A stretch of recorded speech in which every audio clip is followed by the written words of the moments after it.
एक बार स्वर्ग में विचरण करते हुए कृष्ण और राधा एक दूसरे के सामने आ गए। विचलित से कृष्ण, प्रसन्नचित से राधा। कृष्ण सकपकाए, राधा मुस्कुराई। इससे पहले कि कृष्ण कुछ कह पाते, राधा बोल उठी, कैसे हो द्वारिकाधीश। जो राधा उन्हें कान्हा कान्हा कहकर बुलाती थी, उसके मुख से द्वारिकाधीश का संबोधन कृष्ण को भीतर तक घायल कर गया।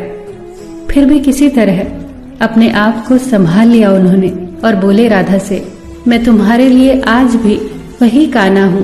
तुम तो मुझे द्वारिकाधीश मत कहो। आओ बैठते हैं। कुछ मैं अपनी कहता हूं, कुछ तुम अपनी सुनाओ। सच कहूं राधा, जब जब भी तुम्हारी याद आती थी, इन आंखों से आंसुओं की बूंदें निकल आती थी। राधा बोली, मेरे साथ ऐसा कुछ नहीं हुआ। न तुम्हारी याद आई, न आंखों से आंसू बहा, क्योंकि हम कभी तुम्हें भूले ही कहां थे जो तुम याद आते। इन आंखों में तो सदा तुम ही थे, कहीं आंसुओं के साथ निकल न जाओ, इसलिए रोते भी नहीं थे। कान्हा, प्रेम से अलग होने पर तुमने क्या खोया, इसका एक आईना दिखाऊं तुम्हें।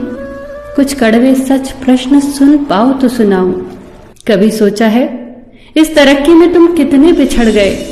यमुना के मीठे पानी से जिंदगी की शुरुआत की और समुद्र के खारे पानी तक पहुंच गए। एक उंगली पर चलने वाले सुदर्शन चक्र पर भरोसा कर लिया और 10 उंगलियों पर चलने वाली बांसुरी को भूल गए। कान्हा, जब तुम प्रेम से जुड़े थे तो जो उंगली गोवर्धन पर्वत उठाकर लोगों को विनाश से बचाती थी, प्रेम से अलग होने पर वही उंगली क्या क्या रंग दिखाने लगी। सुदर्शन चक्र उठाकर विनाश के काम आने लगी। कान्हा और द्वारिकाधीश में क्या अंतर होता है बताऊं? कान्हा होते तो तुम सुदामा के घर जाते, सुदामा तुम्हारे घर नहीं आता। युद्ध में और प्रेम में यही तो फर्क होता है। युद्ध में आप मिटाकर जीतते हैं और प्रेम में आप मिटकर जीतते हैं। कान्हा, प्रेम में डूबा हुआ इंसान दुखी तो रह सकता है, पर किसी को दुखी नहीं कर सकता। आप तो कई कलाओं के स्वामी हो, स्वप्न दूरदृष्टा हो, गीता जैसे ग्रंथ के दाता हो, पर आपने ये क्या निर्णय लिया? आपने अपनी पूरी सेना कौरवों को सौंप दी और अपने आप को पांडवों के साथ कर लिया। सेना तो आपकी प्रजा थी, राजा तो पालक होता है, उसका रक्षक होता है। आप जैसे महाज्ञानी उस रथ को चला रहे थे जिस पर बैठा अर्जुन आपकी प्रजा को ही मार रहा था। अपनी प्रजा को मरते देख आप में करुणा नहीं जगी, क्योंकि आप प्रेम से शून्य हो चुके थे। आज भी धरती पर जाकर देखो, आपकी द्वारिकाधीश वाली छवि को ढूंढते रह जाओगे। हर जगह, हर मंदिर में मेरे ही साथ खड़े नजर आओगे।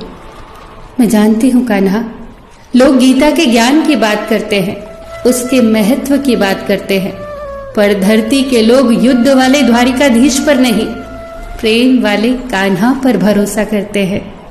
गीता में मेरा दूर दूर तक नाम नहीं है, पर आज भी लोग उसके समापन पर राधे राधे कहते हैं।